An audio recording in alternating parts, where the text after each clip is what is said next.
Morning all. All right, so starting today, the way I ended yesterday's hockey videos with a Kings jersey on. But today's video is strictly about the Kings. The Kings are currently over the cap, and we'll see how this all turns out. Of course, you can be 10% above the cap during the offseason. The thing is, you got to get under the cap going into the following season. So they went from 99 points in the 2021-2022 season to 104 this past season. So they got better. They stayed third in the division because the Oilers also improved by 5 points. And they were ninth in goals scored. Absolutely solid offense. Their defense and goaltending, middling. 16th. So that's something they're going to want to improve. They've done their best to do so in the offseason. We'll see how things turn out for them, right? Now, one of the headliners, and a good place to start, is Quinton Byfield, who projects to be potentially a first line left winger for them this season. And as odd as it might be to some to say, well, Byfield, Kopitar, Kempe, why? Kopitar and Kempe get dragged down by him. The reality is Byfield was playing a prominent role with this team down the stretch. I know the number 2 pick in 2020 has not impressed people to this point. I keep seeing trade proposals with Byfield, but that would seem kind of crazy since the second half of the season in LA, he was actually quite good. The points production, not where I think they wanted it to be, but still, he played quite well. So, really, the key is to ask yourself, is the player generating offense? Are they getting chances? Are they playing well? And with Byfield, the answers to all those questions would be yes, for me, anyways. And so, I don't think he's on the market. I don't think that's an option. Fiala, excellent season for him with the Kings. 69 games played, 72 points, and all that. Trevor Moore, excellent depth with Trevor Moore. Good, solid third liner. Grunstrom's there as well. They keep Anderson Dolan, and you've got Maltsev as well on that side. And again, as I've mentioned with other videos, I'm not worried about who's playing on what line or anything like that. It's not an official season preview or anything. So just a general overview of the depth chart. Now, down the middle, this is an impressive center spot. Kopitar, Dubois, Dano. 1 through 3, that is pretty darn solid. And then you've got Lizotte potentially on that fourth line. But that 1 through 3, that is really quite good. So Kopitar, of course, signing an extension, probably finishing out his career with the Kings at the end of that extension, and Dubois will be right there with him. So that is really, really solid. And again, Deno in the third spot. This could really be a big game changer for the Kings. Part of the reason why they haven't gone further in the playoffs and maybe holding them back a bit in the regular season, just they haven't had that depth down the middle, right? Then on the right side, you've got Kempe coming off of a 41-goal season. I don't know if he repeats the 41 goals. He might. But either way, Kempe coming into his own this past season. Solid goal scorer, as is Arvidsson. Now, Arvidsson's on an expiring contract, and Arvidsson's going to be an interesting one to watch. Because again, when you're on an expiring contract, you could have a career year. Contract year, career year very often go together.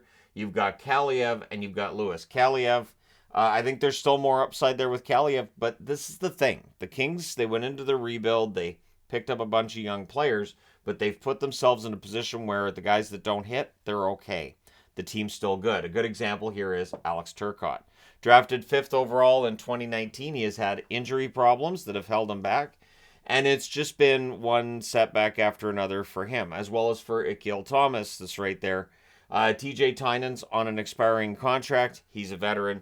AHL depth there. But the fact that Turcotte hasn't hit, the fact that Byfield isn't producing the way that I think they would hope he will, and he might this year, shows you that they've done a good job of building things up and adding the right players, so they don't have to get superstars with each top 5 draft pick.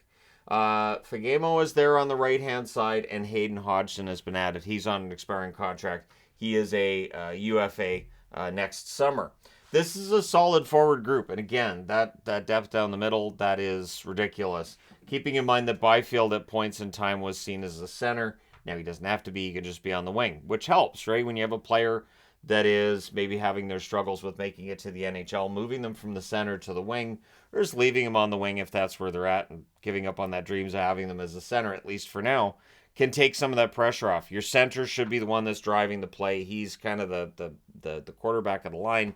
And so by being on the wing, you don't have to worry about nearly as much, and you could just worry about your game. Then you've got their blue line. Their blue line's good. Mikey Anderson. I have talked up Mikey Anderson a ton. I'm willing to do so again if you ever see me out and you go, hey, how about Mikey Anderson? I will gladly stop for a few moments to talk about how much I appreciate a pretty solid defensive defenseman with a little bit of offensive game there too.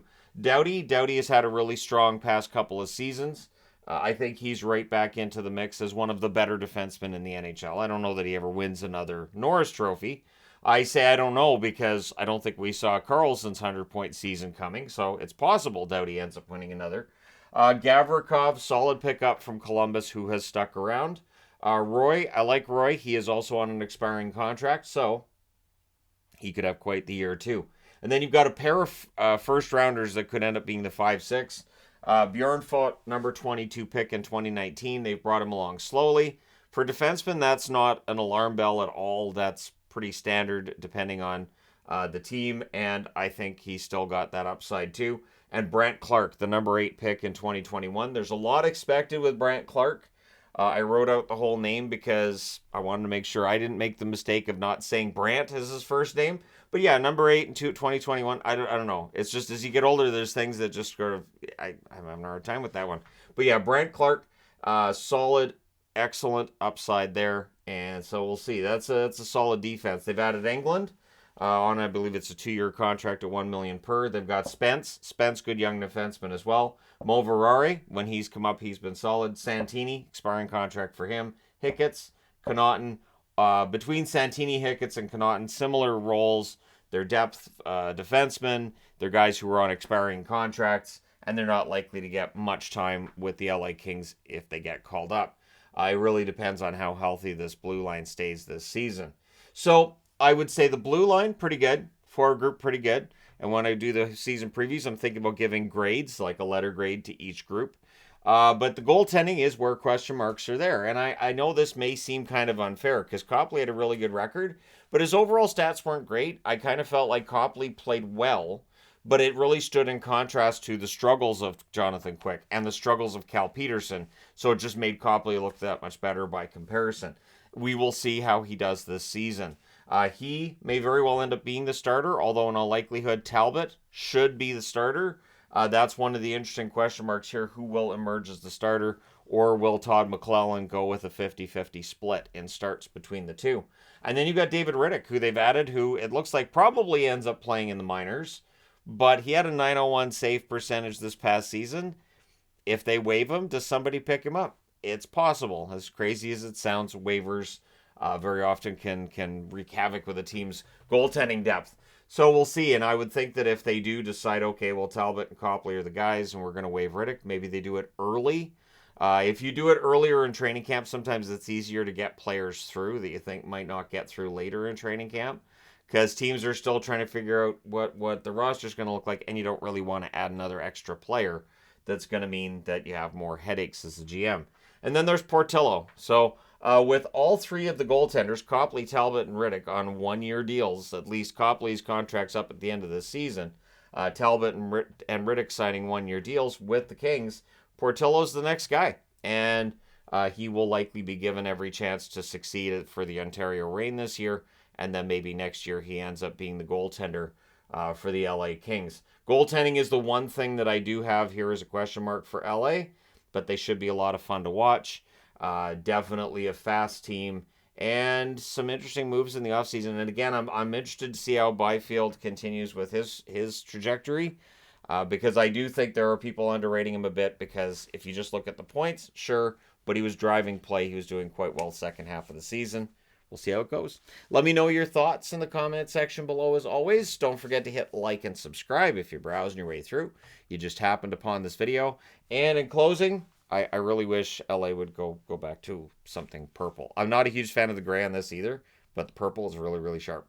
But hey, let me know your thoughts. Hit like and subscribe if you're browsing your way through. You just happened upon this video. Thank you guys so much for watching, for all your support. I will talk to you again soon.